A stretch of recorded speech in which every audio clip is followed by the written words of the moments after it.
Este evento é uma atividade promovida pelos membros da linha de pesquisa Enquadramentos e Repertórios de Ação Coletiva do LAEPSE, junto com o grupo de pesquisa Associativismo, Contestação e Engajamento, GPAS, da URGS, Grupo de Estudos e Pesquisa em Sociologia Política, o GRESP, da UFPB, Núcleo de Pesquisa em Ativismos, Resistência e Conflito, no PARC, da UVV, e da pós-graduação em Sociologia do Centro de Ciências Sociais, Saúde e Tecnologia do Campo de Imperatriz Maranhão, PPGS UFMA, da qual eu sou discente atualmente. Todas essas instituições e grupos de pesquisa têm socializado investigações sobre temas que tocam em reflexões sobre metodologias, abordagens e temas fundamentais para a compreensão tanto dos estudos sobre movimentos sociais, quanto para o contexto de exceção no qual vivemos. Então, daremos início a este segundo dia do nosso ciclo de eventos, primeiramente agradecendo desde já a parceria de todos os debatedores que contribuíram conosco nesses 3 dias de webinário, e a todos que puderam dedicar tempo a essas importantes reflexões ao se inscreverem nesse evento. Muito obrigada a todos, e para iniciar, vamos apresentar rapidamente os expositores de hoje. Professor Dr. Marcelo Conrad Silva é doutor em Sociologia pela URGS, em 2001, e tem pós-doutorado no Watson Institute for International Studies, da Brown University, em 2008. É professor titular do Departamento de Sociologia da Universidade Federal do Rio Grande do Sul, na pós-graduação, e coordena o grupo de pesquisa Associativismo, Contestação e Engajamento, GPAS, também da URGS. Temos conosco também, como já dito, o professor Matheus Mazzilli Pereira, que é doutor em Sociologia pela Universidade Federal do Rio Grande do Sul, com período de doutorado sanduíche, fomentado pela CAPES na University of California, em Irvine. É isso? Bacharel em Ciências Sociais e mestre em Sociologia pela mesma instituição de ensino. Membro do grupo de pesquisa Associativismo, Contestação e Engajamento, GPAS, e atualmente professor do programa de pós-graduação em Sociologia Política da Universidade de Vila Velha. Bom, como o professor Jesus já disse, o nosso debate, ele é composto por uma exposição por cada professor de 20 minutos e, posteriormente, um debate. Claro que esses 20 minutos são flexíveis e as perguntas serão anotadas e repassadas aos debatedores após essa exposição. Ao final, os participantes poderão colocar os nomes para efeito de obter certificação, e os textos e referências que os professores falarão, eu vou dispondo no chat. Desde já, eu agradeço. Para mim, novamente, uma felicidade poder estar junto com professores tão caros na nossa pesquisa, e o professor Jesus, ele vem nos mostrando esses novos caminhos na pesquisa de movimentos sociais. Bom, vamos começar. Quem vai primeiro? Porque no início vocês estavam discutindo, é o professor Matheus? Pode começar comigo, Guilherme. Valeu. Certinho. Então, professor Matheus Mazzilli, com você a palavra. Perfeito. Vou cronometrar aqui quando vocês puxem minha orelha. Bom, em primeiro lugar, obrigado, Glenda, obrigado, Jesus, todo o pessoal aí do LAEPSE pelo convite. Fiquei muito feliz aqui de participar. Também agradecer ao pessoal que está assistindo. E o Marcelo, né, que vai compor a mesa aqui com a gente, vai debater. Bom, antes, uma questão técnica. Eu moro de frente numa avenida em que às vezes o pessoal acha que está no meio dos Velozes e Furiosos. Então, se ficar muito ruim o barulho do trânsito, vocês me avisem que eu fecho aqui, passa um pouquinho de calor, mas às vezes é um pouco difícil de escutar as coisas. Tá? Bom, eu vou botar aqui minha apresentação. Eu fiz hoje uma coisa que na verdade eu não sei quando as pessoas fazem, mas eu fiz de qualquer jeito. É desvirtuar um pouquinho o tema da mesa, né? Então, o tema era essa questão de movimentos sociais em tempos de pandemia. Eu pensei um pouco aqui que eu acho que eu não tenho nada... Barulho muito forte da rua. Não tenho nada muito interessante para falar sobre movimentos sociais em tempos de pandemia, mas eu acho que, pensando de forma geral, movimentos sociais, a partir dessa mudança de contexto que a gente tem vivenciado no Brasil nos últimos anos, acho que aí sim eu teria algo um pouco mais interessante para falar. Pensando que a pandemia é um contexto mais ou menos curto e que vai passar, a gente espera que mais ou menos rapidamente, embora deixe marcas, estou tentando pensar em um contexto um pouco maior do que da pandemia e como que esse contexto acaba apresentando novos ou não tão novos caminhos, assim, para se pensar e para se pesquisar os movimentos sociais. Então, basicamente, eu vou dividir minha fala em dois pontos, Primeiro, eu vou falar rapidamente, resgatar um pouco esse histórico dos últimos anos de consolidação desse campo de pesquisa sobre movimentos sociais no Brasil. E, em um segundo momento, apresentar um pouco alguns temas que eu acho que têm se apresentado como novos caminhos para pesquisar movimentos sociais, alguns mais consolidados, outros me parece que são uma bola quicando que a gente tem que chutar ela em algum momento, assim, né? Ou seja, são oportunidades para desenvolver pesquisas que eu acho que a gente ainda poderia aproveitar um pouco mais. Bom, eu vou falar muito rapidamente sobre esse contexto um pouco anterior, né, de fortalecimento do campo de pesquisa sobre movimentos sociais no Brasil. Lá em 2010, o Marcelo, que está aqui com a gente, ele escreveu esse artigo que tem essa pergunta, volta aos movimentos sociais, e ele está se perguntando lá em 2010 se esse voltaria a ser um tema quente, vamos dizer assim, da agenda de pesquisas da sociologia política brasileira. E parece que a resposta para essa pergunta é sim. Né? Tem esse artigo recente do Zé Svaco, da Mônica Dalbor e do Ramon Araújo, que foi publicado na BIB, né, lá da Unpox, que eles acompanharam um pouco a trajetória da produção acadêmica sobre movimentos sociais no Brasil, das ciências sociais brasileiras, e a gente vê essa curva aí, né, que se acentua o número de publicações, aí, o número de artigos sobre movimentos sociais, principalmente a partir da década de 2010. Em paralelo a isso, a gente teve uma série de outras coisas que aconteceram que são indicativos desse fortalecimento, né?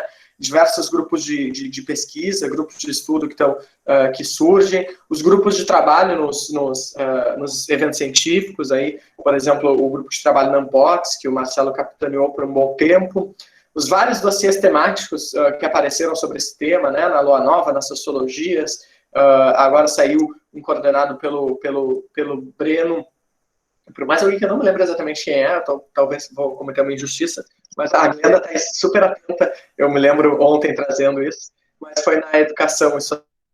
Uma série de dossiês temáticos que também estão surgindo por aí. Né? E nesse artigo, os autores vão dizer que esse fortalecimento do campo de estudos ele é marcado por algumas características. Né? Do ponto de vista teórico, nos últimos 10 anos, a gente produziu mais sobre movimentos sociais, mas a partir de uma pluralidade teórica muito grande, assim, né? Uma diversidade de abordagens que, no limite, pode nos levar a estar falando línguas diferentes sobre o mesmo assunto. Né? O que pode, por um lado, é positivo pela pluralidade de perspectivas, mas, por outro, pode gerar uma certa dificuldade de diálogo. Né?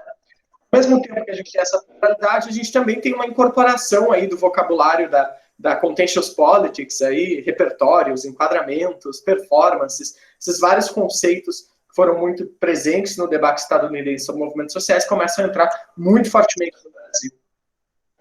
E uma coisa que eles estão chamando a atenção também nesse artigo é que, eu já estou falando há 5 minutos, que horror, empiricamente, esses debates acabam acontecendo de forma paralela, né? Então, a gente tem campos especializados em diferentes movimentos sociais que às vezes não entram no diálogo. Talvez um principal momento de diálogo entre esses diversos campos, né, tenha sido essa agenda transversal sobre as relações Estado-movimentos sociais no Brasil, né, que me parece que foi uma agenda que ela se destacou por 2 peculiaridades. Primeiro, essa capacidade de ir além da especificidade, então, um estudo sobre diversos movimentos, né, movimento sanitarista, movimento de direitos humanos, movimento de direitos da criança e do adolescente, movimento negro, movimento LGBT, vários estudiosos de vários movimentos pensando essas relações Estado-movimentos sociais, né, em um debate mais ou menos coeso. Né. E outra característica que eu diria que é uma das agendas que propôs não só um diálogo com a literatura internacional, mas um diálogo crítico com a literatura internacional. Dialogou com esse pessoal da teoria do processo político, da contentious politics, mas também criticando aí o que tradicionalmente por esses autores, o próprio Marcelo, a Rebeca, a Luciana, a Tata Giba, a própria Mônica Dalbor, que eu já citei, enfim, uma série de autoras falando dessa dicotomia entre Estado e sociedade, que essas teorias estavam reproduzindo, e enfocando no papel do ativismo institucional, ou seja, o papel do ativismo que acontece dentro das instituições e como que ela, de alguma forma, produz efeitos políticos em políticas públicas, em produção legislativa. Então, essa foi uma agenda muito importante nos últimos anos. A gente explica um pouco a importância dessa agenda pelo contexto, né? A gente vê ali a década de 2000, que foi muito marcada no âmbito federal, principalmente no âmbito federal, pelos governos progressistas aí, do PT, que geram um novo padrão de interação entre Estado e sociedade. Então, boa parte da agenda de pesquisa olhou muito para essa experiência, também para experiências municipais, principalmente de governos petistas, mas olhou principalmente para essas experiências aí até a metade da década de 2010. Só que acontece um turbilhão na conjuntura política brasileira, que começa lá em junho de 2013, que é uma mudança muito forte, né, no contexto político que a gente vive, né? Já no ciclo de 2013, a gente tem a emergência de novos atores, tanto no campo progressista quanto conservador, né? E depois a gente tem todo aquele ciclo de protesto em torno do golpe sobre a Dilma, e, bom, a gente vai culminar na eleição do ultraconservador, proto-fascista, seja lá qual o título que vocês queiram dar, mas vai ser mais ou menos algo nessa linha, que é o Bolsonaro. Então, esse novo contexto, ele é um contexto no qual toda essa agenda de pesquisa se consolidou na última década. E ele faz surgir, né, talvez faz seja um termo um pouco forte, né, que não sei se é uma relação tão direta, mas enfim, ele estimula o surgimento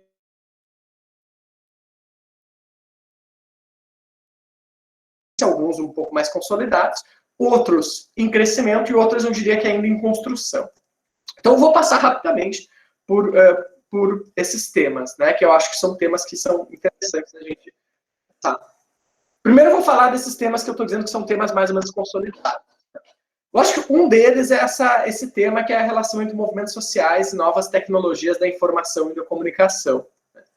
Então, saiu semana passada, inclusive, um artigo que a gente escreveu lá no GEPAS, a primeira autora é a Bianca Ruskowski, que fez uma tese sobre esse assunto, dando uma olhada na produção de artigos sobre movimentos sociais e novas tecnologias da informação e da comunicação. E a gente vê aí um crescimento muito grande no número de artigos sobre esse tema, né? Mais ou menos parecido com aquele primeiro gráfico que eu mostrei lá no início. Motivado um pouco por esse contexto que evidenciou a importância das novas tecnologias, não só para o ativismo que acontece dentro da internet, o hackativismo e tudo mais, mas também como que essas dinâmicas online, se é que a gente pode separar tanto online ou offline, tem efeitos práticos, né, para as ruas, tem efeitos práticos para os gabinetes também, tem efeitos práticos para, esse é um termo horrível, mas para a vida real. Não façam isso em casa, não dividam vida online e vida real, mas eu estou fazendo isso, porque, enfim, não vamos perder muito tempo com essa discussão agora. Bom, talvez, e aí eu acho que é uma necessidade que a gente vê nesse artigo, é de aproximar campos teóricos, né? Boa parte desse debate sobre cyberativismo não dialogou muito fortemente com a literatura sobre movimentos sociais e esses conceitos aí que foram incorporados nos últimos anos no debate brasileiro, né? Então, talvez um trabalho a ser feito é justamente uma aproximação, né? Eu acho que essa cisão, ela aparece muito bem na Unbox. A gente tem o GT sobre cyberativismo, cyberpolítica e o GT sobre movimentos sociais, né? Então, talvez uma grande tarefa aí para o futuro seja conseguir criar laços entre esses dois campos e até mesmo grupos de debate. Bom, outro tema consolidado é justamente esse tema que a gente teve ontem, né? Que a gente falou sobre isso ontem, que é um tema dos movimentos sociais conservadores que explode nos últimos anos. A gente tem várias ênfases nesse debate. A gente tem uma ênfase sobre os protestos conservadores, aí tem o trabalho da Ângela Alonso, que estão fazendo esse mapeamento dos protestos, dos vários ciclos conservadores de protesto nos últimos anos. A gente tem um outro foco, que é um foco mais de estudo de organizações de direita e de extrema-direita, que é um pouco a linha, por exemplo, da Camila Rocha, quando ela vai estudar o Movimento Brasil Livre, né? A gente tem, e talvez, dois debates que se aproximam e que tem tudo a ver com o que a gente estava falando ontem, né? Esse debate sobre o papel das direitas nas mídias sociais, aí os palestrantes falaram, por exemplo, a questão da emergência do olavismo nas mídias sociais e tudo mais, e como isso está relacionado às chamadas guerras culturais. Me parece que talvez o principal desafio nesse debate seria fomentar um olhar mais relacional para o fenômeno. O que eu quero dizer com isso? Né? Evitar que a nossa análise seja essa análise meio com torcicolo, assim, que uma hora a gente olha para a esquerda, o nosso pescoço aqui nos dá uma dor, a gente não consegue olhar para a direita. Daí quando a gente olha para a direita, dá uma dor no outro lado do pescoço e a gente não consegue olhar para a esquerda. Né? Então me parece que a gente ainda tem, para usar uma expressão que o Marcelo gosta bastante, esse olhar muito movimentocêntrico, né? A gente estuda um movimento, né? Então, talvez seja interessante quando a gente estuda a direita, a gente estudar a direita em relação com a esquerda, né? Ver como que aquilo que os movimentos de esquerda fazem afetam aquilo que os movimentos de direita estão fazendo e vice-versa, né? Isso tem a ver... Bom, vou falar mais sobre isso depois lá no final. Então, vamos... Me parece que nesse tema dos movimentos conservadores, uma necessidade seria fomentar, na verdade, conectar essa agenda dos movimentos de esquerda com os movimentos de direita e ver como que o que acontece num campo afeta o que acontece no outro campo. E aí eu acho que esse conceito de contramovimento, ele ajuda bastante a gente a desenvolver esse olhar relacional. Bom, outro tema que tem surgido com muita força é o debate sobre os coletivos, né, como novas ou não tão novas formas de organização política, né, que do ponto de vista organizativo estão muito baseados nessa ideia de uma busca por uma horizontalidade e por uma certa autonomia, que é o conceito polissêmico, até mesmo do ponto de vista nativo, vamos dizer assim, né, e do ponto de vista da identidade valoriza muito essa questão da interseccionalidade. Né. Então, no fundo, a gente está falando um pouco sobre grupos que estão... baseando muito sua ação nisso que a literatura chamou tradicionalmente de política pré-figurativa, né? Uma política que tenta reproduzir o mundo ideal, vamos dizer assim, né? Reproduzir na sua própria militância o mundo que está se buscando construir. Esses dias eu vi um lá da revista Social Movement Study. Eu acho que alguém... Professor, por favor, tem um... Professor Pablo? Pablo? Tem, o microfone está aberto. Será que tem o Pablo? Pronto. O Pablo desligou. Bom, então eu estava vendo esses dias eu vi um negócio lá um ranking de artigos mais lidos na Social Movement Studies, que é uma revista internacional muito importante, e o artigo mais lido dos últimos anos é justamente um artigo sobre política pré-figurativa, né? Então esse tema ele começa a surgir muito fortemente também nos últimos anos, ressurgir, vamos dizer assim, né? O que me parece aí, eu estou dando um pitaco para cada uma dessas agendas, né? É que a gente tem que olhar, exercitar o nosso olhar mais analítico para esse fenômeno e menos normativo, vamos dizer assim, né? Menos se preocupar em mostrar o quanto que os coletivos contribuem para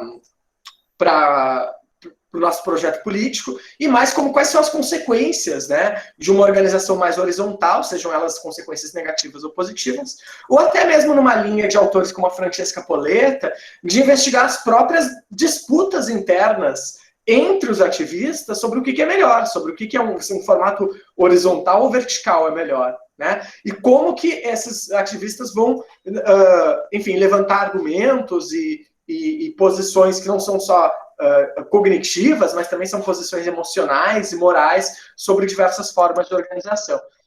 Parece que aí, talvez resgatar esse debate aí que o James Jasper e a Francesca Poletta têm feito sobre o papel da cultura nas escolhas táticas seja um caminho interessante. A gente tem alguns temas também que eu acho que são temas que estão em crescimento, né? Eles talvez não estejam tão consolidados quanto esses três, mas que eles estão em crescimento. Só para eu não esquecer, sobre coletivos vai sair agora um dossiê também da Maria da Glória Gon e do Marcelo Marques, e talvez tenha mais alguém organizando que eu esqueci, fiz a mesma injustiça que eu fiz com o resto do pessoal que organizou o dossiê da Educação em Sociedade. Bom, Sobre temas em crescimento. Eu acho que a gente tem dois temas nos últimos anos que eles têm crescido, né? Embora eu acho que eles ainda não estão completamente consolidados. Assim. Um tema é o estudo dos protestos. Né? Eu acho que a gente avançou muito metodologicamente ao estudar protestos nos últimos anos. Né? Várias pesquisadoras estão adotando, por exemplo, alguns métodos que foram desenvolvidos justamente para pesquisar protesto. Né? Análise de eventos de protesto, protest survey e tudo mais. Me parece que a gente ainda tem que construir um pouco mais fortemente essa ideia de que protestos são fenômenos relacionados a movimentos sociais, mas são diferentes de movimentos sociais. Tá certo? Então, analisar protesto e analisar movimento não é exatamente a mesma coisa. Tá certo? Embora essas duas coisas estejam relacionadas. Né?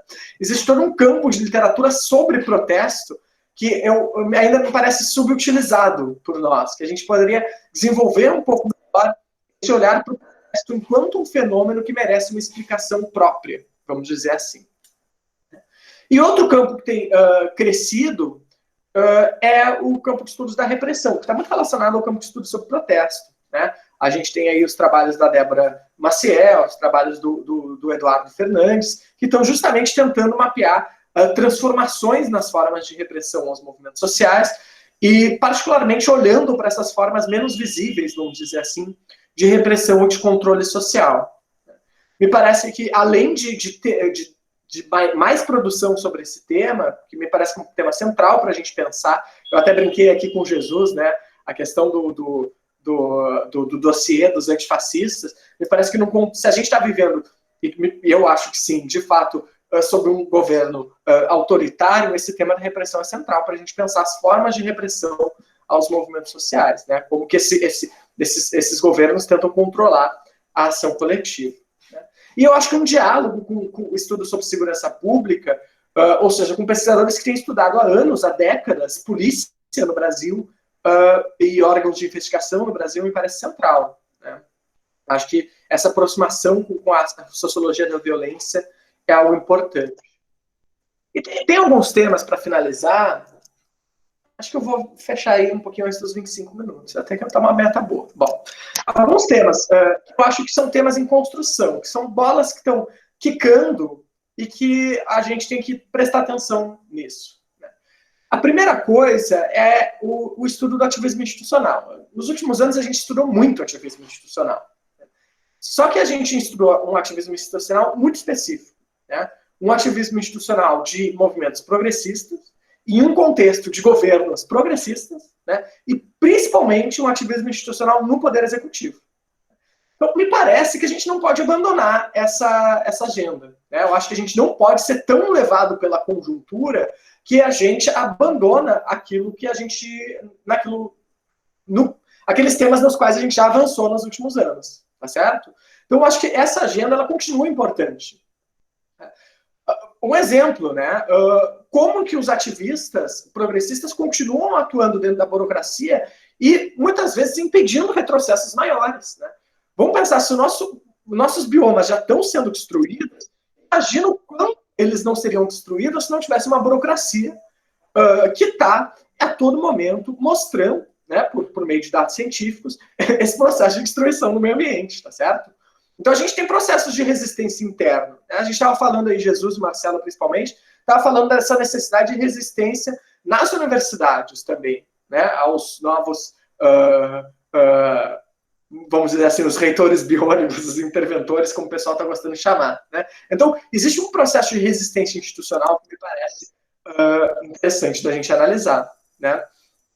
Bom, também é interessante analisar a ação institucional de ativistas conservadores, certo? Eu acho que talvez não, a ministra mais bem avaliada do governo Bolsonaro é uma ativista institucional, né? É a pastora Damares, né? Que ela tem um histórico de ativismo e articulação dentro da Frente Parlamentar Evangélica que é muito importante, tá? Ela não chega à toa no Ministério do...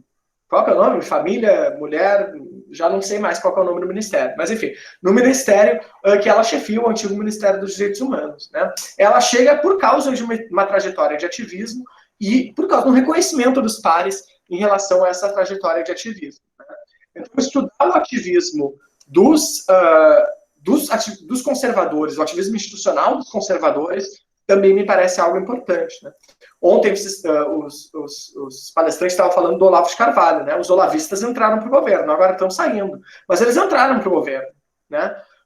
Então, olhar o quanto que eles conseguiram avançar ou não através da ação institucional me parece um tema muito importante, muito interessante, né?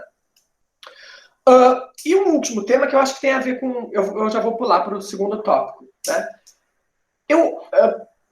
Eu acho que a gente comprou essa literatura da Contentious Politics, mas a gente não prestou atenção na principal contribuição desse pessoal, né?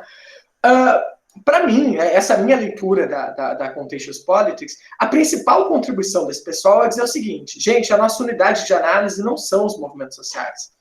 A nossa unidade de análise são os conflitos, tá certo? Movimentos sociais são um dos atores que se envolvem em confrontos, em conflitos, tá certo? Mas a gente tem uma visão muito melhor dos fenômenos sociais se a gente tomar o conflito como a nossa unidade de análise e ver como os atores se constroem e agem em torno do conflito. Então, vejam como, no fundo, é uma crítica àquilo que o Marcelo, que eu falei, que é uma palavra que o Marcelo gosta muito de usar, que eu acho muito boa também, que é essa perspectiva movimentocêntrica, que a gente olha movimento, movimento, movimento, movimento. Me parece que a gente tem que olhar o conflito e os vários movimentos e os outros atores também, que não são movimentos sociais, sei lá, federações de indústria, grupos de lobby, grupos de igreja, né, grupos organizados de igrejas, tanto progressistas quanto conservadoras, todos esses atores muito diferentes entre si, que estão relacionados, interrelacionados nos conflitos. Porque se a gente recorta o movimento como a nossa unidade de análise, a gente perde essa diversidade de atores, ou a gente tende a chamar todo mundo de movimento e não entender as diferenças entre essas várias pessoas. Que eu acho que, inclusive, é algo que eu faço na minha tese e que eu não deveria ter feito. Então, eu acho que a gente tem que prestar um pouco mais atenção a essa contribuição do confronto político para além dos conceitos dessa agenda. Bom, para finalizar, e daí eu já crio, a gente combinou um pouco, eu e o Marcelo já crio um gancho para falar dele. Eu acho que tem outros dois temas que eles são têm potenciais muito interessantes, né? Uma é o estudo dessas identidades e atores emergentes, né? Isso é algo que eu e o Gerson, acho que o Gerson está aí, o Gerson Oliveira, professor da Unipampa, está começando a fazer uma pesquisa sobre as torcidas de futebol fascistas no Brasil. E a gente fez esse levantamento muito rápido e muito sistemático nas redes sociais, e a gente mapeou uma série de torcidas nas diversas regiões brasileiras, né? Só para vocês terem uma noção, no Nordeste a gente mapeou 51 torcidas antifascistas e no Sudeste 52 torcidas antifascistas, né? Claro que às vezes podem ser simplesmente páginas na internet, a gente ainda não conseguiu verificar isso, mas outras torcidas de fato são torcidas que têm uma atuação política tanto no estádio quanto fora do estádio muito forte.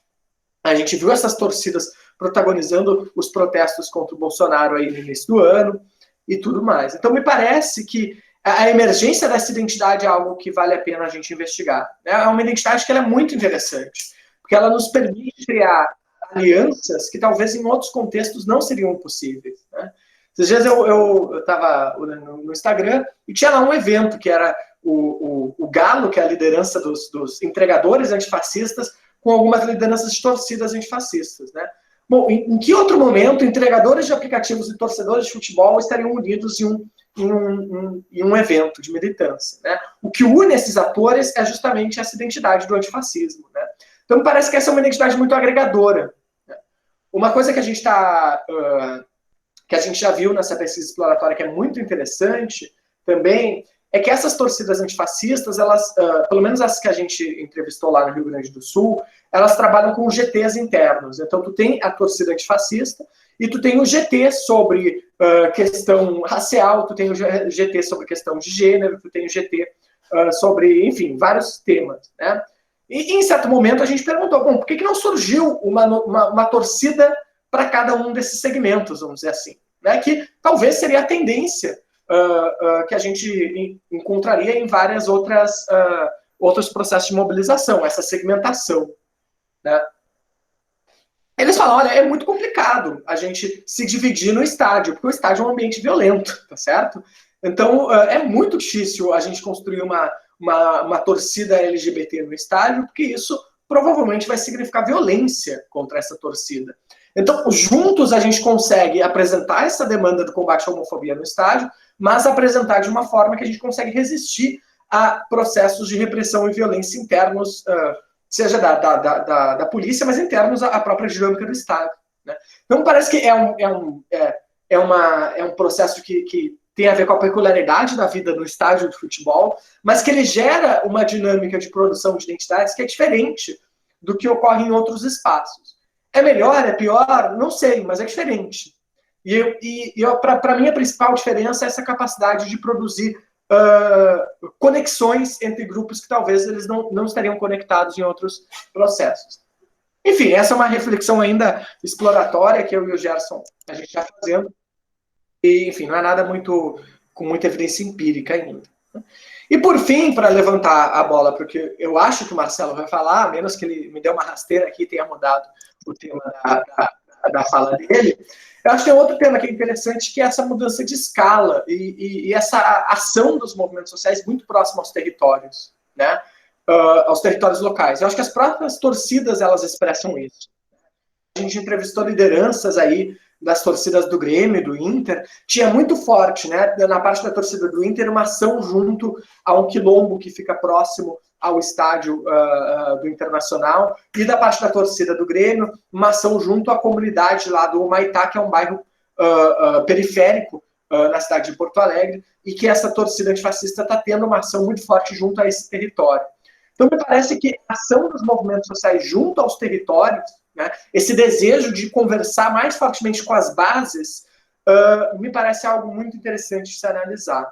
Né? E que eu acho que tem a ver com essa mudança de contexto político, tá certo? Porque se as oportunidades estão fechadas para a gente interagir em nível nacional com os governos federais, com o governo federal, me parece que essa dinâmica local ela começa a ter uma centralidade muito forte, não que ela não tivesse, não que ela inexistisse no passado, mas acho que ela começa a se fortalecer e me parece que é uma pista de investigação também que a gente deveria estar atento. Enfim, eu dei opinião sobre tudo, às vezes com pouca base empírica, vamos dizer assim, mas enfim, depois a gente discute um pouco esses vários pitacos que eu dei ao longo da minha fala. Não bati os 25, mas fiquei nos 29 minutos, que é menos de 30. Tá bom já, né? Eu acho que eu bati a meta. Obrigado, desculpa se eu falei um pouco rápido. Alô? Professor Matheus, na realidade foi muito bom. Eu não sei se é porque o tema, a gente se apropria do tema e vai gostando dele e criando preferências, mas na realidade trouxe várias questões aí que a gente vai poder depois debater dentro dos nossos grupos e trazer novamente ao debate. Na retroalimentação do debate. Professor Marcelo Cunha, o senhor já está preparado para começar então, deixa eu só botar a apresentação aqui, então. Tá. Ótimo. Vamos lá.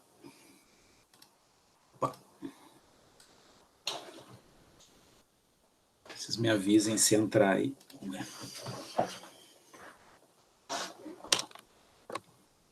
Está carregando. Pronto, está aparecendo. Está aparecendo? Está direitinho? Então, tá.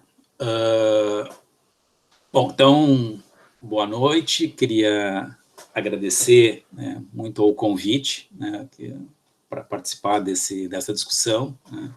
Agradecer ao Jesus, agradecer a Glenda, enfim, por nos receberem, né, nesse encontro. E como é que é? Leipzig Move, esse é o nome, ao grupo, né? E eu acho que essa dinâmica dos grupos de pesquisa é uma novidade, digamos assim. Né? Acho que a gente está num momento, digamos assim, de transição entre diferentes formas de fazer pesquisa, e uma das formas, acho que mais interessantes tem emergido aí nos últimos anos, é exatamente a criação desses espaços coletivos, a produção compartilhada do conhecimento e tal, que um pouco se distancia daquela tradição mais do intelectual iluminado que sentava, enfim, na sua cadeira ou na sua poltrona e produzia, né, seu trabalho, obviamente usando bolsistas, mas sem referir por vezes, né, Mas, então, acho que essa dinâmica dos grupos é enfim, acho que ela tem permitido ganhos importantes aí, né? Bom, eu chamei a minha apresentação Dinâmicas Associativas em Tempos de Pandemia, né? É um título talvez muito pretensioso, né?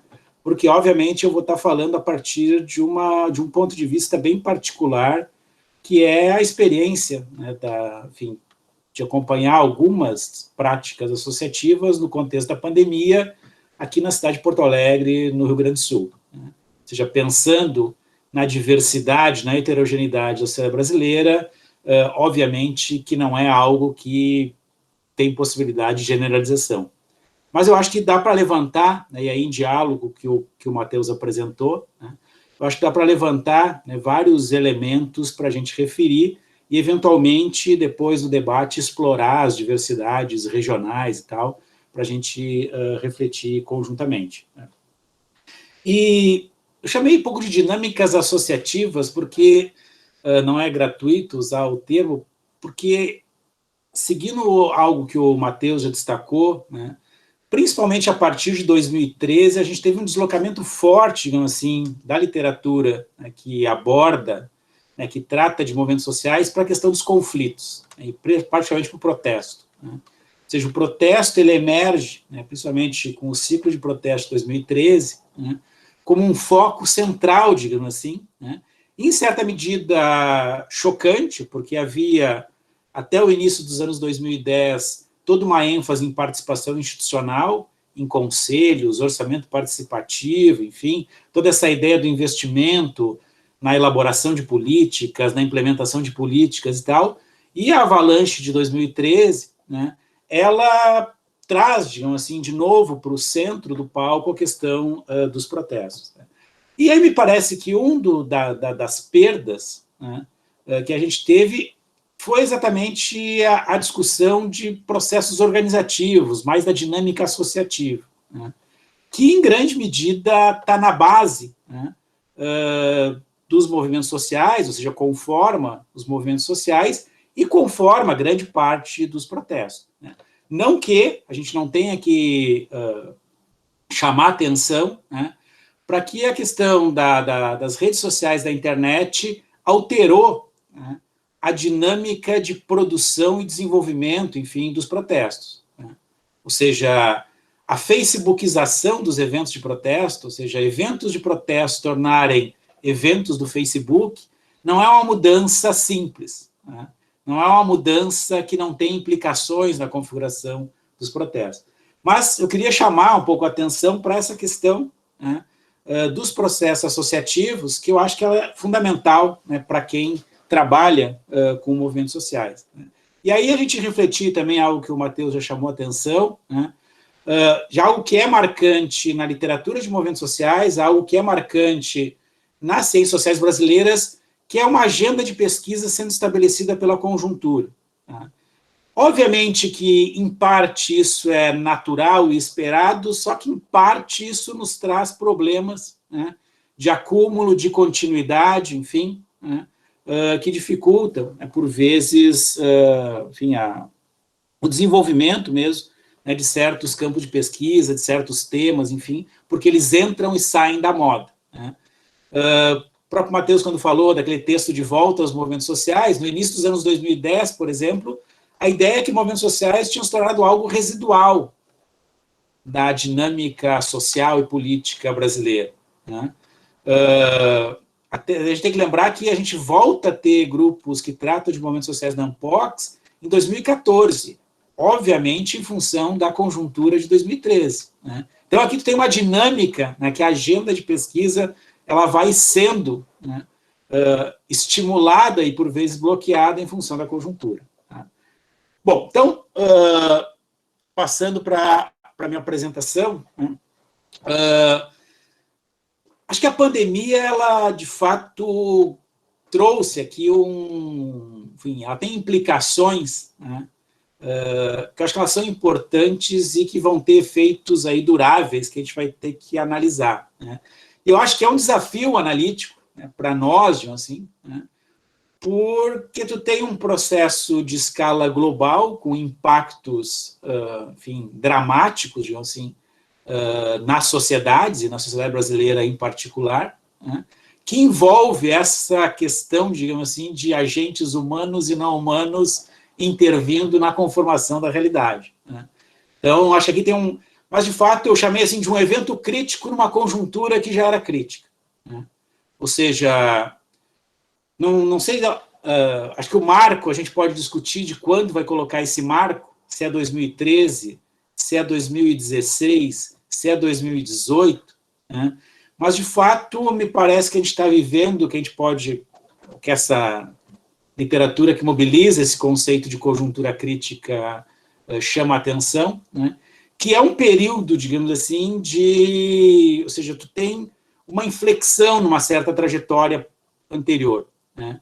E esse período tende a ser um período de alta instabilidade e tende a produzir uma reconfiguração que vai ter impactos na definição do futuro de médio e longo prazo, né? Então, me parece, com o que a gente teve, como eu falei, a gente pode pensar esse processo que se estende de 2013 em diante, ou de 2016, eu acho que 2016, particularmente, o golpe que destitui a presidenta Dilma, ele é uma ruptura, né, de escalas, enfim, uma escala profunda, digamos assim, né? E aí, que obviamente a eleição do Bolsonaro adiciona, né, mais uma camada aqui enfim, de implicações e tal, mas, de fato, a gente já vivenciava, né, no período anterior da pandemia, um processo de profunda instabilidade, de imprevisibilidade, enfim, né? E aí esse evento da pandemia, ele vem, né, colocar, enfim, vem colocar uma nova, né, um novo contexto que eu acho que ele é importante, né? Ou seja, por um lado, acho que a gente tem um abalo e, em certa medida, uma desestruturação da vida cotidiana, seja das rotinas, seja... A gente tem cadeias econômicas que se desestruturaram, né? A gente tem, digamos assim, um processo de reestruturação de hábitos, de práticas, de forma de viver, de interagir, essa nossa dinâmica que a gente está vivenciando, que já se naturalizou, mas é extremamente recente, ou seja, então, que amplia, né, essa instabilidade, imprevisibilidade que já vinha marcando, né, a conjuntura crítica que a gente vinha vivendo, pelo menos desde 2016. Né? Acho que a questão dos custos econômicos e sociais elevados e de longo prazo, acho que é algo fundamental, ou seja, a gente tem visto aí os estudos, né, da perda de renda do trabalho, né? Então, Porto Alegre é uma das capitais, né, que acho que estava em terceiro lugar em termos de maior perda da renda do trabalho, em torno de 30% já, né? A questão, né, dos dados, por exemplo, sobre fome, né, o crescimento, né, das populações em situação de insegurança alimentar e, particularmente, insegurança alimentar grave, né? Então, assim, a gente está tendo o aumento, né, de desemprego, né? Então, a gente está num contexto, né, com implicações econômicas, né, bastante graves e que vão ter, né, efeitos, né, importantes aí na conformação da sociedade brasileira no futuro próximo, né? E, obviamente, que eu acho que colocou, né, no centro, digamos assim, da cena pública, novamente, né, o que é ser um dos países mais desiguais do mundo, né? Ou seja, a forma, né, como a pandemia impacta a sociedade brasileira, né, com seus níveis de desigualdade, né, dramáticos, abissais, né, tem efeitos na forma como, né, a pandemia, enfim, vai ter seus desdobramentos, né? E algo em particular que chamou muita atenção, e aí é uma observação, por exemplo, aqui de Porto Alegre, né, eventualmente tem um viés, porque a gente tem os governos dos 3 níveis, né, municipal, estadual e federal, são governos, né, que têm, né, políticas de redução do Estado, de restrição das políticas, enfim, né? Então, de fato, o que a gente vivenciou aqui em Porto Alegre foi um contexto, de assim, que explicitava, né, a desestruturação e os limites de vários subsistemas de políticas públicas para atender às demandas, né, que emergiram de uma forma dramática e emergencial no contexto da pandemia, né? Ou seja, a incapacidade das políticas de assistência social, de saúde, enfim, de darem conta, né, de um conjunto de demandas, né, que estavam colocadas nesse contexto, né? Então, acho que esse contexto da pandemia, ele de fato introduz, obviamente isso não é uma análise, porque eu não analisei isso, enfim, são impressões, mas eu acho que ele altera de uma maneira mais ou menos significativa, né, o jogo, né, social como ele estava estruturado anteriormente, né, com implicações que a gente vai, obviamente, ter que investir muito aí em pesquisa empírica e tal para entender, né.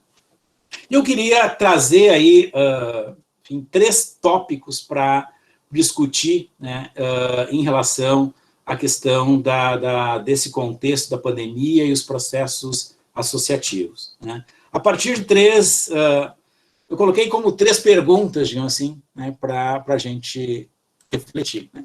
Primeiro, cadê o Estado, né? Ou seja, isso foi algo que, como eu falei, foi explicitado, né, nesse contexto, né. E aí a gente tem que trazer isso que o Matheus chamou a atenção, eu acho que é importante, né. O Estado e as políticas públicas e os espaços de participação institucional nos últimos 30 anos ganharam uma centralidade, né, nas estratégias, na atuação, enfim, no investimento, né, de movimentos e organizações sociais no Brasil, né. Ou seja, o processo de redemocratização, a construção de toda uma arquitetura institucional participativa, o desenvolvimento de políticas públicas com participação e controle social, todo um ideário, né, do chamado projeto democrático popular de ocupação de espaços institucionais e a produção de mudanças sociais via políticas públicas, né, canalizaram boa parte das energias de movimentos e organizações sociais para intervir, atuar e disputar dentro de espaços institucionais, né. Bom, o que a gente assiste, pelo menos desde 2016, né, enfim, é um processo de redução do Estado, né, um processo de saída do Estado.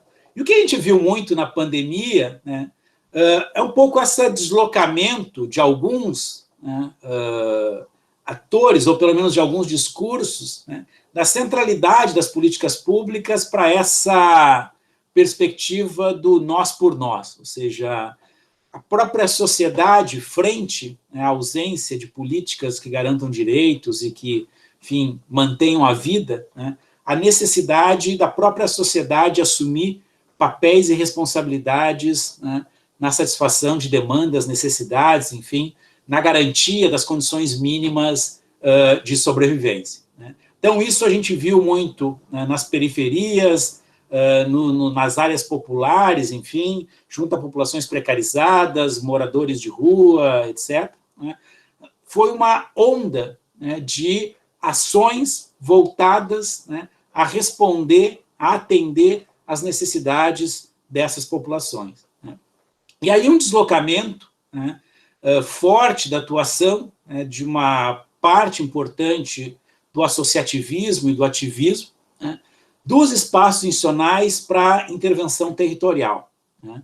Ou seja, a atuação junto às comunidades, a atuação junto às populações, a atuação nos territórios nos quais as populações demandando, né, serviços, demandando alimentos, demandando material de higiene, etc., né, um atendimento direto, né, nos territórios de atuação junto a essas populações, né. E isso colou, né, um pouco com uma autocrítica de certos setores, né, do campo progressista, do distanciamento das bases e a necessidade, né, de volta, né, às bases sociais, enfim, a retomada do trabalho de base, da inserção territorial, que foi uma marca, né, dos movimentos sociais populares do final, né, da ditadura, do processo da redemocratização, né. Então, a gente viu, né, nesse período uma efervescência de iniciativas, de ações, né, em muitos casos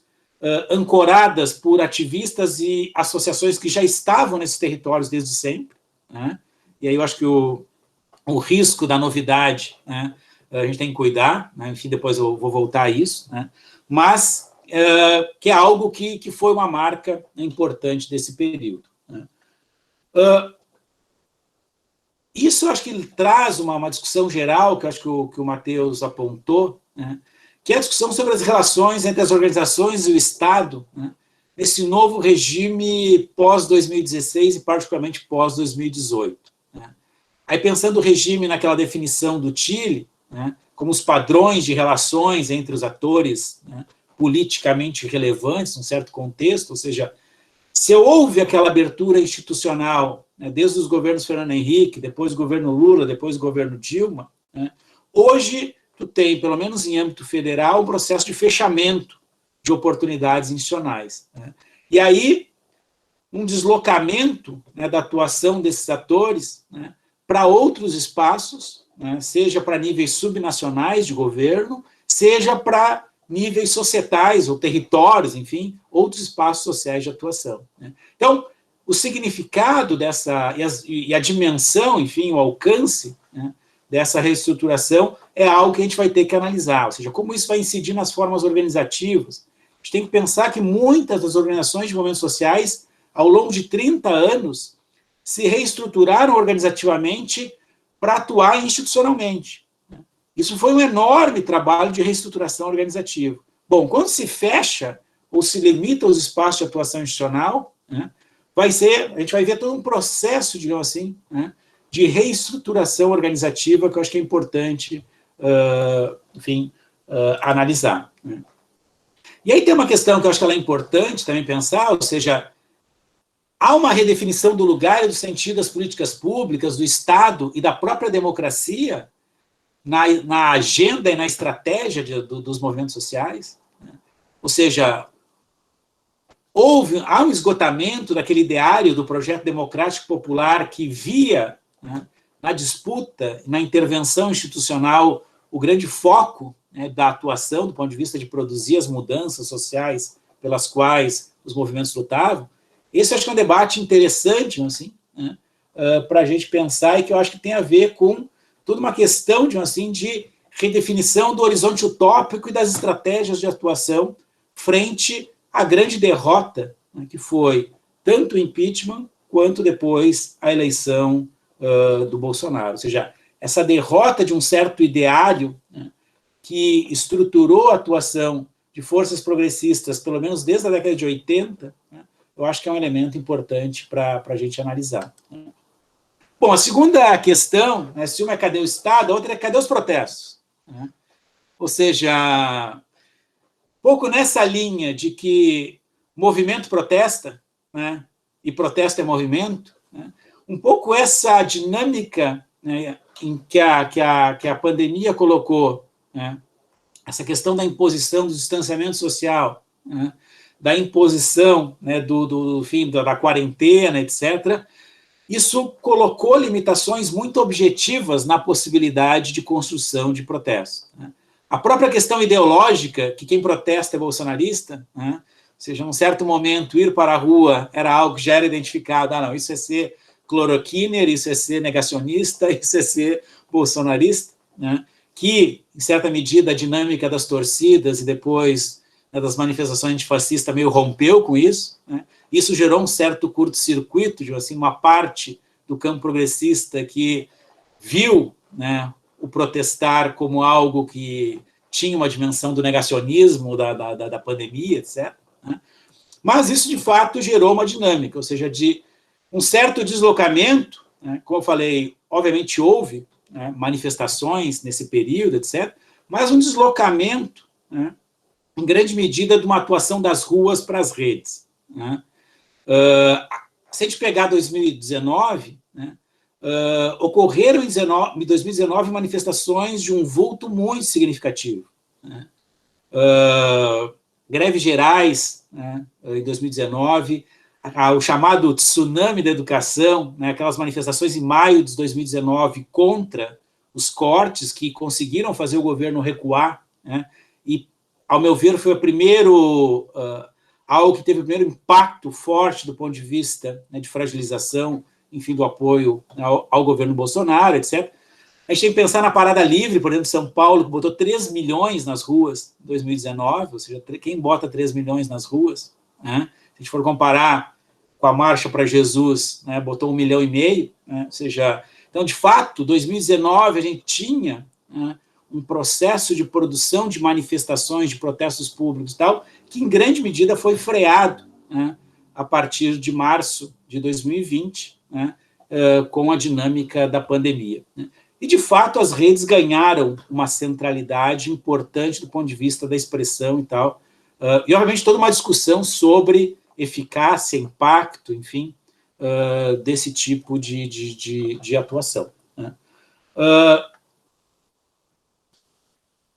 Outra questão também que é bem interessante em 2020, né, ou seja, a própria questão de responder às demandas emergenciais da pandemia, né, uma ênfase muito forte em construir redes de solidariedade, de cooperação, para dar respostas concretas e efetivas às demandas de populações em situação, enfim, de carências diversas, né. Então, isso foi muito interessante ao longo de 2020, né, toda uma dinâmica voltada não necessariamente para a confrontação de um adversário, mas para a construção, né, de redes de solidariedade, né, do ponto de vista de responder às demandas da pandemia, né. Também essa questão um pouco da resistência à sobrevivência, né, ou seja, sobreviver, em certa medida, particularmente num contexto de uma política de morte, né, se colocou como uma forma importante de resistir também, né. E aqui eu acho que tem uma emergência, né, de um enquadramento que eu acho que ele é muito interessante, muito poderoso, né, um pouco nessa confrontação entre a política da morte e a política da vida, né. Ou seja, isso tem emergido muito fortemente, né, e eu acho que é uma questão interessante, assim, inclusive para a gente pensar conexões entre redes, né, de movimentos vinculados a causas diversas, né, que tendem, né, a atuar de uma forma mais segmentada e que, em grande medida, nessa questão da luta pela sobrevivência, construíram pontes, construíram cooperação e tal, nesse contexto, né. E, só voltar aqui.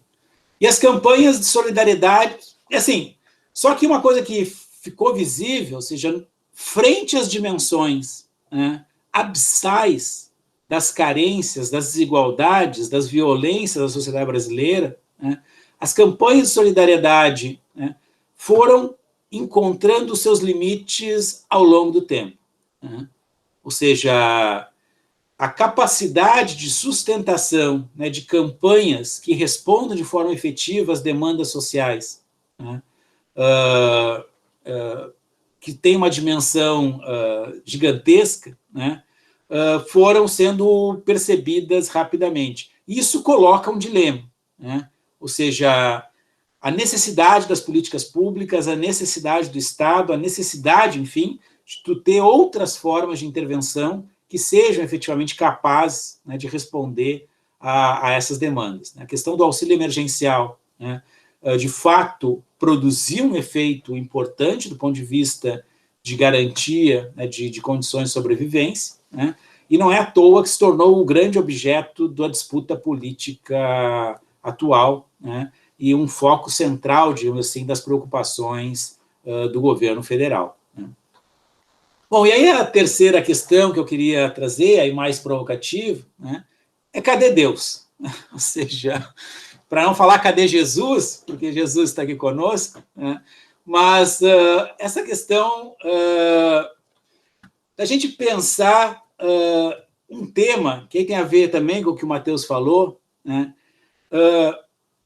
além do problema do visível, né, ou seja, uma certa tendência não, do novo, da novidade, né, ou seja, de uma agenda de pesquisa construída a partir, né, do que é novo, né, tem uma certa tendência também de a ênfase no que é mais visível, né.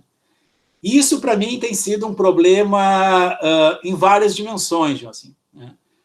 Pensando, por exemplo, nesse debate né, da questão da direita, do conservadorismo, né, eu acho que tem uma ênfase necessária, né, de focar em novos processos, novos atores, enfim, né, novos espaços de atuação, essa questão da dinâmica das redes, etc., etc., né.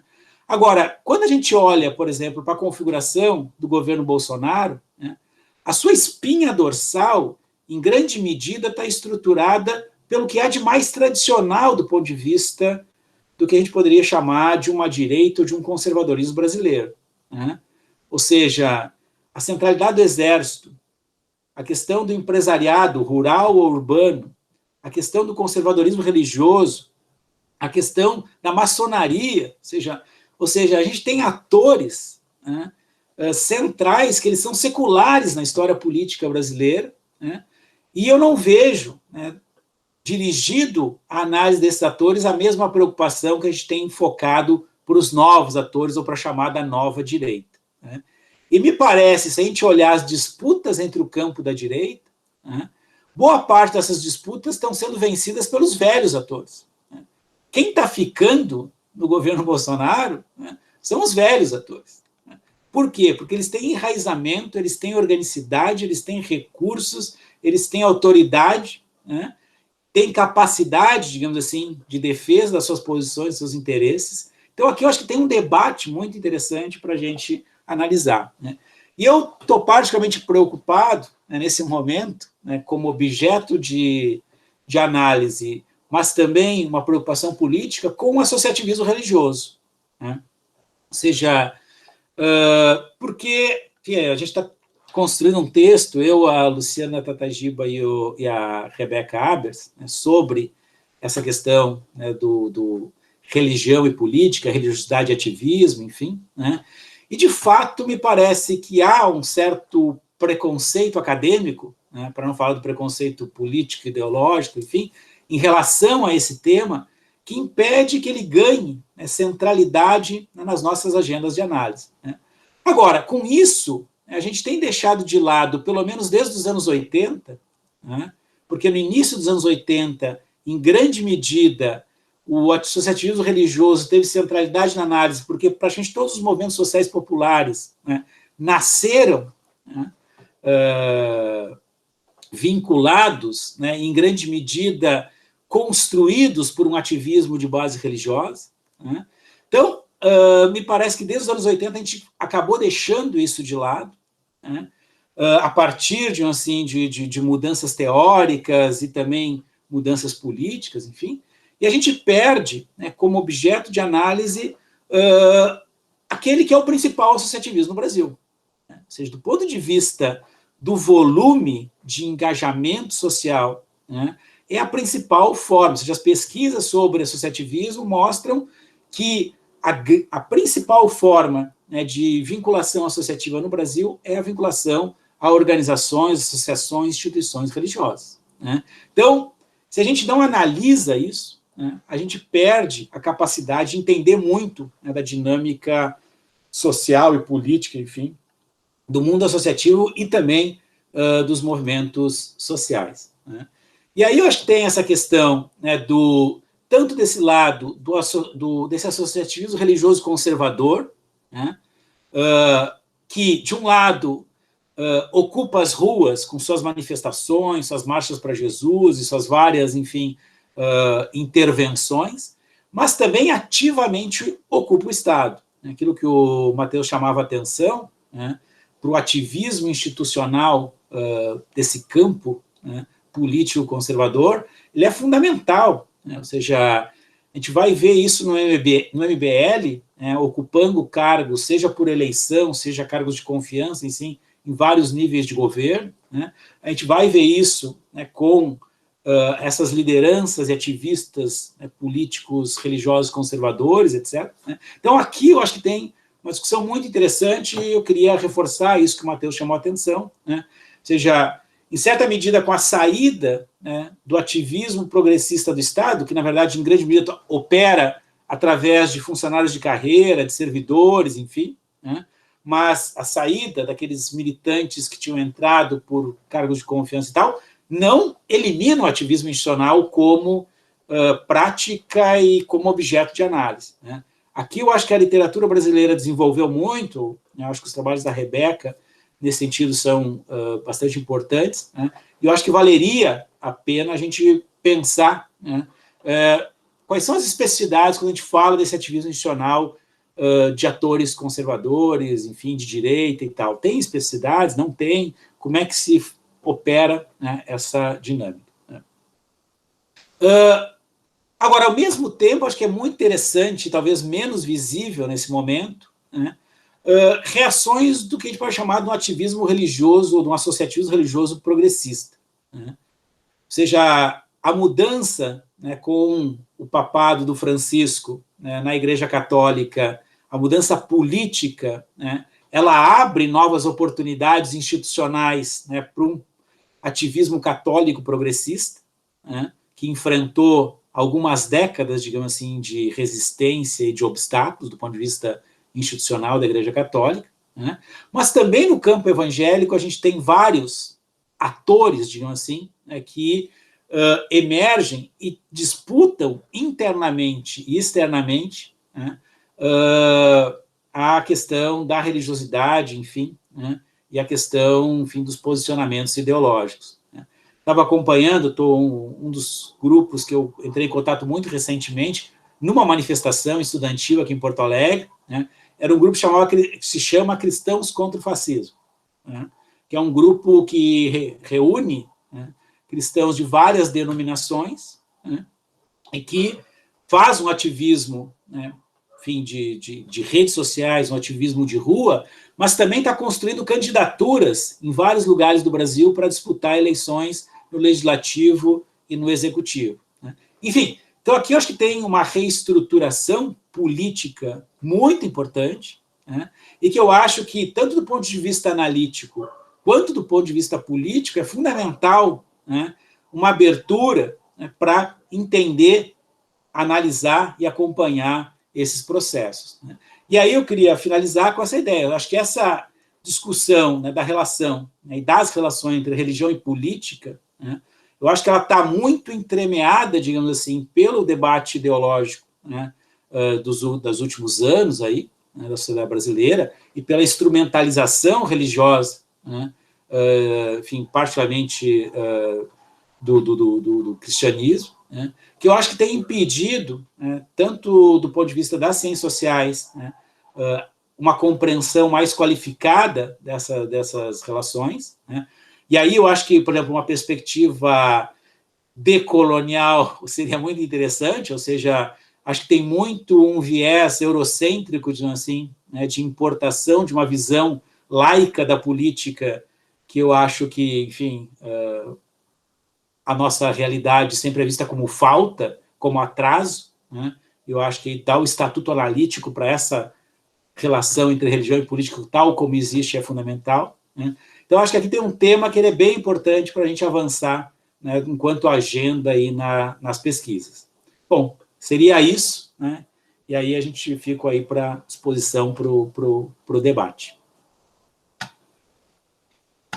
Ótimo, professor. Apesar da gente ter ficado com um tempo curto, mas eu acho que a exposição foi extremamente necessária, no sentido de que, enfim, por exemplo, essas questões que o senhor nos põe dentro dos slides, especialmente cadê Deus, né? Porque, de fato, os movimentos sociais hoje se concentram muito nesses associativismos em torno da religião, especialmente aqui na cidade onde o PPGS da UFMA se encontra. Existe um campo de exploração religioso, de exploração de associativismo religioso muito boa, muito bom de trabalhar. Bom, caso alguém tenha alguma questão a ser revelada, pode enviar pelo chat. E agora eu vou passar ao professor Jesus para algumas considerações. Pode falar, professor Pedro. O senhor quer abrir o microfone?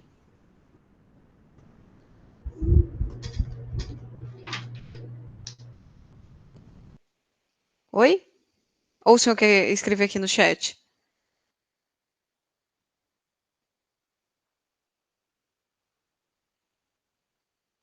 professor Pedro. Bom, enquanto o professor Pedro ajusta as... tá aqui. Qual o papel das pesquisas empíricas e quantitativas no contexto atual das ciências sociais? Eu acredito que talvez o professor Pedro, eu posso estar errada, e o senhor pode me corrigir, mas ele talvez queira fazer essa questão a respeito das pesquisas empíricas e quantitativas no contexto atual das ciências, do estudo dos movimentos sociais, né, que não é isso? A proposta de hoje. Então, a gente pode fazer a mesma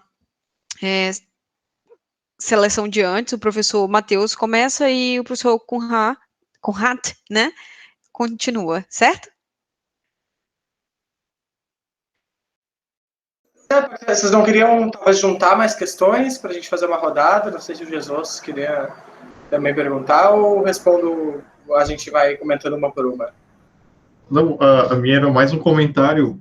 Eu lembro de ter lido um texto do professor Marcelo sobre a importância daquele livro do Ed Sader, antigo, quando novos atores entram em cena, né? E a fala que fizeste hoje, ela me remete muito, né, ao livro, ao papel da Igreja Católica, do surgimento do PT, né? E aí, assim, é mais nesse sentido, né? Realmente eu concordo com tudo, né? A gente deixou um pouco de lado aquele das matrizes discursivas, né, que ele falava, que parece uma coisa tão, assim, instigante e rica, né? Mas aí talvez seja o momento mesmo. Eu reafirmo naquele texto que eu tinha escrito sobre isso e o que está falando, né, hoje. E sobre a questão religiosa, se eu não me engano, eu acho que o Joanildo Buriti, assim, parece que tem uma disputa, né, entre os católicos e os não católicos, da outra religião, acho que é da Assembleia de Deus, se eu não me engano, mas, assim, protestantes, parece que rola tem algo assim, nesse sentido, né, de quem que é o mais engajado, né, quem que está mais ligado à questão social, né, qual que seria aquela igreja. Então, eu colocaria essa provocação, né, porque a Ana Maria Doimo, ela falava, né, que existia essa possibilidade da igreja antiga, né, na década de 80, ela se engajar e buscar uma aproximação com os setores populares, também tendo em vista aquele campo que existia entre as religiões. Aí eu coloco a questão, será que talvez a gente estivesse ainda nesse sentido, né? Como é que poderia ser atualizado esse ponto, né?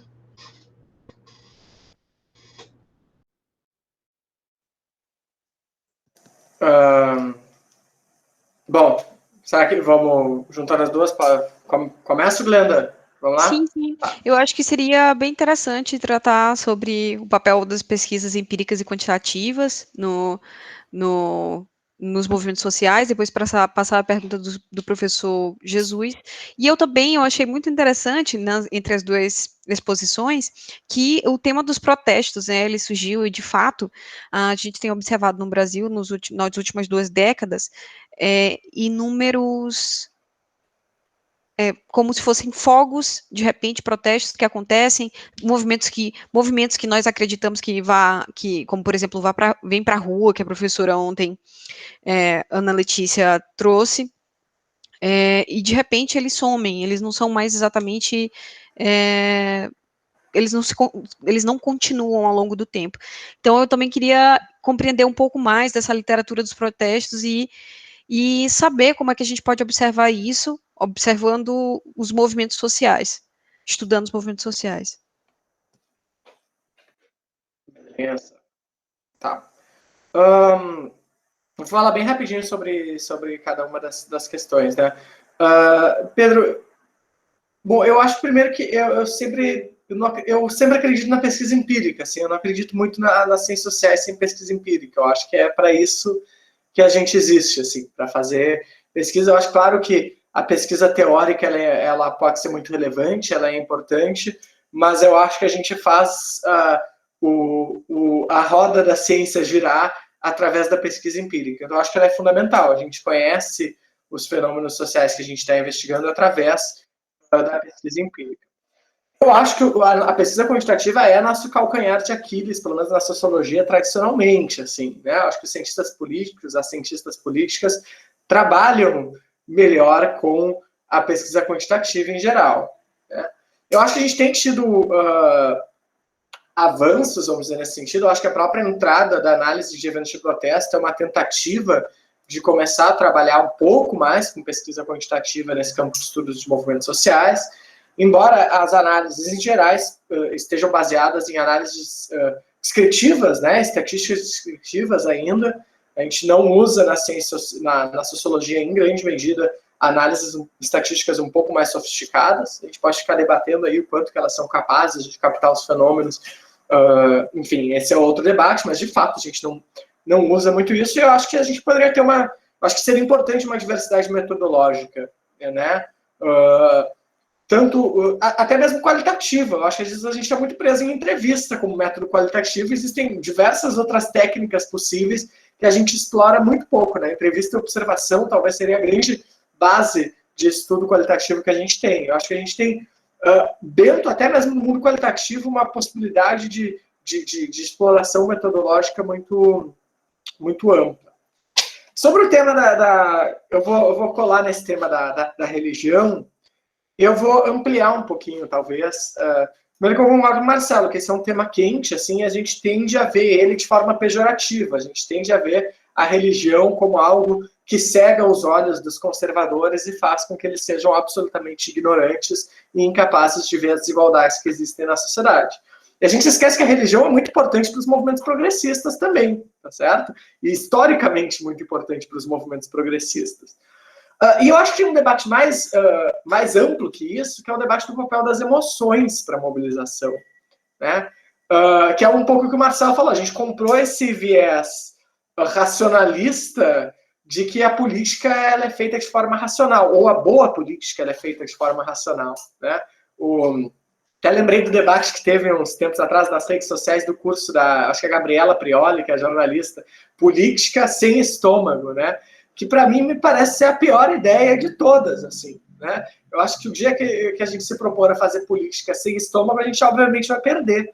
A gente tem que fazer política com emoção, né? Sem emoção, a gente não se faz política sem emoção. A política ela é feita com emoção, tá certo? Isso é algo que nas nossas entrevistas, eu e o Gerson, a gente viu os torcedores, eles enfatizam muito, né? Eles falam, olha, a política, a gente só vai conseguir, a esquerda só vai conseguir se reaproximar da população por meio da emoção. E o futebol é um veículo para isso. A religião é uma forma de trabalhar as emoções, e o futebol é outra forma de se conectar com as emoções das pessoas, né? E a política, ela é emoção também. A política, ela envolve isso. E eu acho que um projeto de ativismo, ou um projeto, de qualquer projeto político que busque tirar as emoções e simplesmente trabalhar com o racional, primeiro, é impossível trabalhar só com o racional, e segundo, ele está fadado ao fracasso. Assim, eu acho que, enfim, é um tiro no pé, né? E aí eu acho que é isso. Emoção e fé, elas são parte da política. Não tem muito o que fazer, é isso. Se não gosta, eu acho que não tem muito o que fazer, é isso, faz parte. E eu acho que a gente tem que trabalhar com isso, né? Bom, sobre os protestos, a questão da Glenn, eu acho que é um pouco naquela linha, eu vou reforçar um pouco aquela linha que eu estava falando. Eu acho que a gente tem que ver as particularidades do protesto enquanto um momento de ação coletiva, vamos dizer assim, né? Primeiro, acho que essa distinção entre protesto e movimento ela é importante, né? Como o Marcelo falou, nem tudo que movimentos fazem é protesto. Movimentos fazem muitas outras coisas que não protestos, né? E nem todo mundo que está num protesto faz parte de um movimento, né? Eu, particularmente, eu não me considero um ativista engajado em nenhum movimento, mas eu já fui a diversos protestos na minha vida, né? Então, tem uma coisa diferente. Participar do protesto e participar do movimento são coisas diferentes, né? Então, são objetos empíricos que estão relacionados, mas que eles são diferentes, e que eu acho que a gente deveria ter mais atenção, talvez, a essa distinção. Mas é isso, vou passar a bola para o Marcelo. Bom, agradeço as perguntas, os comentários, Pedro, Jesus, a Glenda. Bom, Pedro, bem legal essa questão de trazer um questionamento metodológico, assim, sabe? Isso é surpreendente porque, em geral, a gente não tem, né? E que eu acho que é um grande indicativo, digamos assim, das limitações de parte das ciências sociais brasileiras, ou seja, que elas são centralmente focadas, assim, em discussões e teóricas e tal, né, não que não sejam importantes, né, obviamente, mas, né, a questão de, assim, né, que, em última instância, o que a gente quer? Quer compreender a realidade, quer compreender fenômenos, processos e tal, né? E aí a questão metodológica é fundamental, ou seja, como é que a gente produz efetivamente informações confiáveis, de qualidade, né, para responder aos problemas de pesquisa, né? Porque senão a gente tem um pouco aqueles monstros assim nas teses, dissertações e nas nossas pesquisas, vamos botar todo mundo junto, tá? Que são capítulos, partes teóricas de assim super bem elaboradas, gigantescas, e depois operacionalização empírica e demonstração insuficiente, para dizer o mínimo, né? Então, aqui a questão, digamos, de fato, né, ter bases empíricas qualificadas para poder responder, né, às nossas pesquisas, às nossas perguntas de pesquisa, é fundamental, né? E é muito interessante essa questão da pesquisa, da questão das análises quantitativas, enfim, né?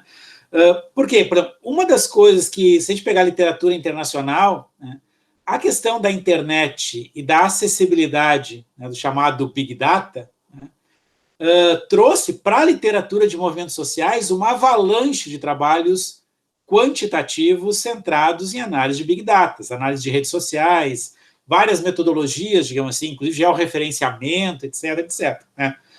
Nesse artigo que o Matheus fez referência, que foi publicado na semana passada, né, fazendo a revisão dessa literatura brasileira que pensou, né, ativismo, movimentos e internet, praticamente inexiste trabalhos que utilizam metodologias quantitativas e muito menos utilizando o Big Data, né? Então, isso mostra, de fato, que a gente tem um campo aqui, né, importante do ponto de vista de qualificação metodológica, né, e de desenhos de pesquisa e tal, que a gente vai precisar avançar, né, para poder, enfim, qualificar as nossas análises. Então, acho que é uma reflexão, né, que a gente precisa, né? A Bianca, na tese dela, desenvolveu, assim, porque é isso, existe todo um conjunto de metodologias qualitativas para trabalhar com os dados da internet, né? Então, a gente precisa, de fato, ampliar o nosso repertório metodológico, né, para cercar os nossos problemas, enfim, de vários lados e produzir análises mais sólidas empiricamente, tá?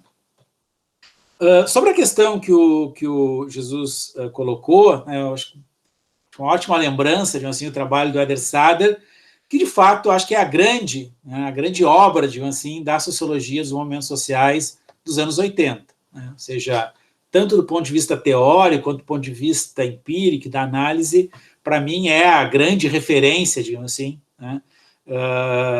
Fiquei muito contente com a lembrança dessa obra, porque, claro que, ou seja, acho que o Eder Sader ele aprende algo que aquela literatura dos anos 80 toda viu, digamos assim, ou seja, não tinha como falar daqueles movimentos sociais que estavam emergindo sem ver ali a atuação de ativistas religiosos ou leigos com vinculação religiosa, né? Ou seja, isso é fundamental, né?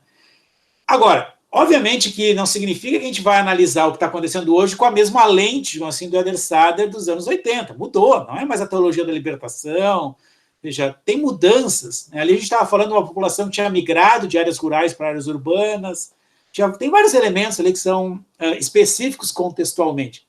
Agora, a questão da religiosidade, né? Acho que a gente vai ver nessa literatura nacional, e principalmente internacional, e aí, de novo, o Joanildo também acho que é uma boa referência, né? Lendo os textos dele, né? Ele tem brigado há muitos anos com essa visão preconceituosa em relação à religiosidade, né? Eu acho que ele é um dos autores mais importantes, não o mais importante, nessa discussão, digamos assim, de a gente dar uma positividade analítica, né, para a questão da religiosidade, não essa visão condenatória, por vezes preconceituosa, né? Mas a questão, ou seja, a religião ela oferece um parâmetro de avaliação moral do mundo. Ou seja, é a base a partir do qual tu tem referências morais para produzir indignação, né? Então não é à toa que ela é o grande elemento catalisador numa sociedade como a brasileira, no qual praticamente 90% da população é cristã, né? Se você estivesse falando do Uruguai, está pegando uns dados agora sobre religiosidade, no Uruguai tem quase 50% de pessoas que não têm religião. É outra coisa, é outra cultura política, é outra forma, é outra cosmologia, né? Então, aqui tem uma questão da gente pensar, né, a especificidade, né, do nosso contexto, o que é fazer política nisso, né? Se a gente pegar... Então, acho que essa questão da religiosidade é muito importante. Mas já nos anos 80 tinha uma crítica, né? Tem um artigo lá dos anos 80 que você fala assim, os incômodos hóspedes nos movimentos sociais, né? Um era partido político, outro era religião, era pessoal da igreja, né? Ou seja, porque eles não deviam estar lá, né? Movimento não tem nada a ver com partido e não tem nada a ver com religião, devia ser uma outra coisa, né? Não é, nunca foi. Ou seja, então aqui tu tem uma dinâmica que eu acho que ela é muito interessante para pensar, e acho aqui uma vertente importante, né, do ponto de vista analítico, né, da gente entender. E aí o que a Glenda colocou, acho que essa questão do protesto, ela é importante. No trabalho da Bianca, né, uma coisa que ela identificou ali nos grupos focais, nas entrevistas, é o que a gente poderia chamar de um ativismo de eventos de protesto, né? Ou seja, pessoas cujo ativismo, a forma de expressar sua vinculação a uma causa é a circulação entre eventos de protesto, né? Elas não têm vínculo organizativo, né? Elas não têm pertencimento coletivo fora a dinâmica de redes sociais e tal, mas têm uma identificação com a causa, né, e expressam isso através da sua participação em eventos de protesto. Isso acho que é muito interessante, assim, da gente pensar, né? Obviamente isso não é uma novidade, não surgiu agora, né? Sempre em manifestações tinham pessoas que não eram vinculadas organizativamente, mas eventualmente a dimensão que isso assume agora pode, ou seja, a quantidade pode ter uma mudança de qualidade aqui, né? Acho que tem uma questão aí importante para a gente analisar, né? E aí tem uma questão que eu acho que é importante, reforçando o que o Matheus falou, da gente separar protesto e movimentos, né? Eu lembro sempre do Melucci, que é outra grande referência, que ele falava da face subterrânea e da face visível dos movimentos sociais, né? A face visível é o protesto, é a manifestação pública, né? É a emergência pública do ator, né, movimento, enfim, da rede movimento, que era uma rede, não um ator, na cena pública. Agora, essa emergência era construída subterraneamente, né, no cotidiano das organizações, nos encontros da sociabilidade do dia a dia, nas subculturas do movimento e tal. Se a gente perde esse mundo subterrâneo, hoje nas redes sociais, etc., etc., se a gente perde isso, a gente se fica só, né, com o visível, aquilo parece uma explosão espontânea, né? E aí a gente não entende essa construção social do protesto, né, que é um processo que eu acho que ele é fundamental, assim, para a gente analisar. Então, claro que nem todo protesto é uma construção de um movimento, né, mas eu acho que boa parte deles são, né? E aí tu separar analiticamente o protesto e o movimento e entender essa dinâmica, eu acho que é fundamental.